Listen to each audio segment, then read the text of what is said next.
The film starts with Loak reliving a memory with his late brother Neytiri as they ride their ikrins across the sky. Loak continues to blame himself for Neytiri's death due to his actions in battle. Meanwhile, Kiri and Spider appear to be forming more than a friendly connection. Neytiri continues to grieve her son and immerses herself in old Nasik's traditions to cope, while Jake leads his kids to recover guns from sunken ships. The Metkayina are none too pleased at the thought of utilizing guns in the fight against the RDA, putting Jake in conflict with Tanawari and Ronald. Tanawari suggests that Jake take up his position as Torek Makdo again, but Jake thinks riding the Torek will make him someone he doesn't want to be. The RDA continue to scour wreckages for whatever they can recover. Scoresby survived his attack, and now uses a prosthetic arm. Ardmore has lost trust in Quaritch, who is still driven by his desire for revenge against Jake. Meanwhile, Ian starts to question his loyalty to the RDA. Loak, Kiri, and Spider join Cyria, Aonung, and Ratso in swimming along Payakan, who is still considered an outcast among the other Tolkien for using violence. Later at night, the family wakes up in a panic as Spider's oxygen mask starts to run out, but he is given a replacement in time. The Metkayina are visited by the Wind Trader tribe. Jake breaks the news to Loak, Kiri, Tuck, and Spider that he and Neytiri have decided that Spider ought to be taken with the Wind Traders to live somewhere he might be able to breathe properly. The kids protest, with Spider tearfully asking Jake to reconsider, but Neytiri outright tells Spider that he will never be part of their family. Jake arranges with the Wind Trader leader Palak to allow the family to join them in escorting Spider to his new home, on a condition that Neytiri protect them from the skies. The Sullas ride with the Wind Traders in their airships, which come under attack by the Manquan tribe, a ruthless group of fire-based Nasiks led by their vicious leader Varang. A sky battle ensues, with the Manquan shooting several warriors out of the sky, but the Sullas fight back with their own firepower. Kiri gets Loak, Spider, and Tuck out on an ikrin, while Neytiri is knocked into the forest by Varang. The kids crash land in the forest as well. They witness Varang and other Manquan connecting their curatales to other Nasiks to overpower them and then cut their crews off. The kids are chased, but they manage to kill a few Manquan before escaping.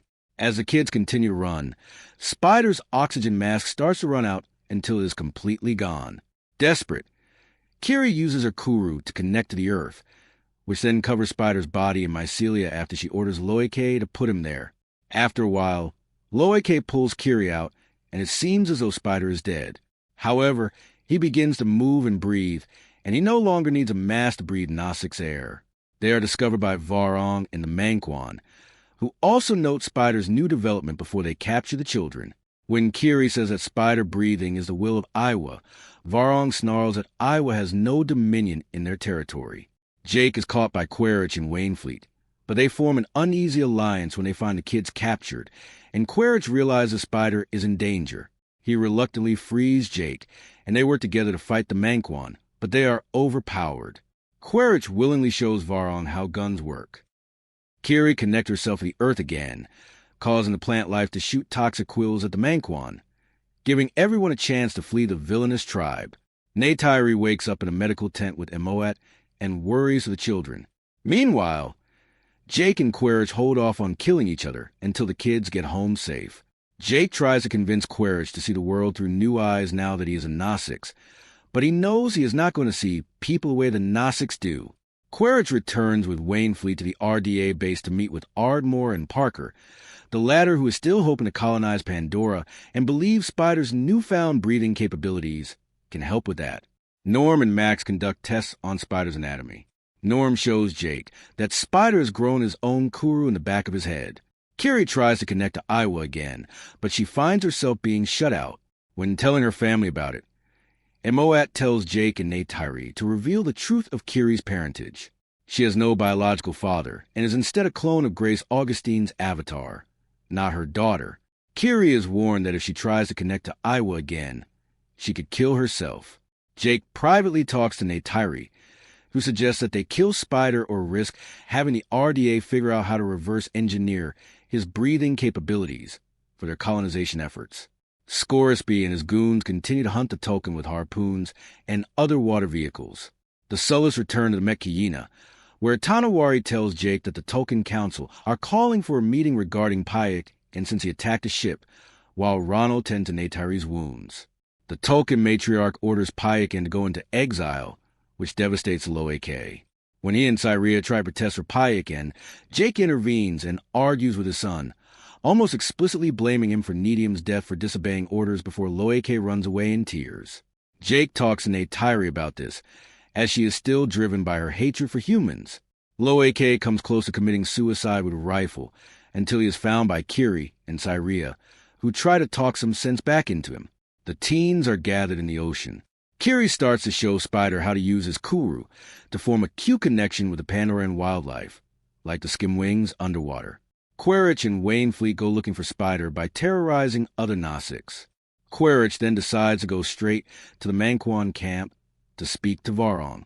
After having Wainfleet snipe one of the Manquan to prove he is not messing around, Varang brings Quaritch into her tent.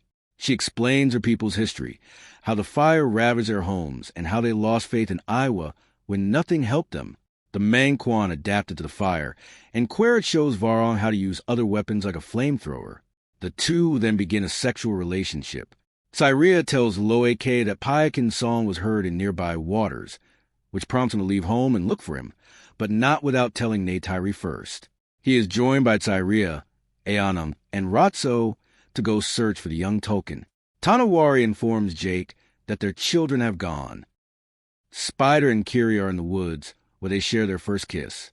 Moments later, Quaritch leads a Manquan to capture Spider, after Varang subdues him with her Q connection. The RDA and Manquan start heading toward the Metkayina village. When Quaritch and Varang emerge, Jake willingly surrenders himself to prevent them from harming the other Nausicks.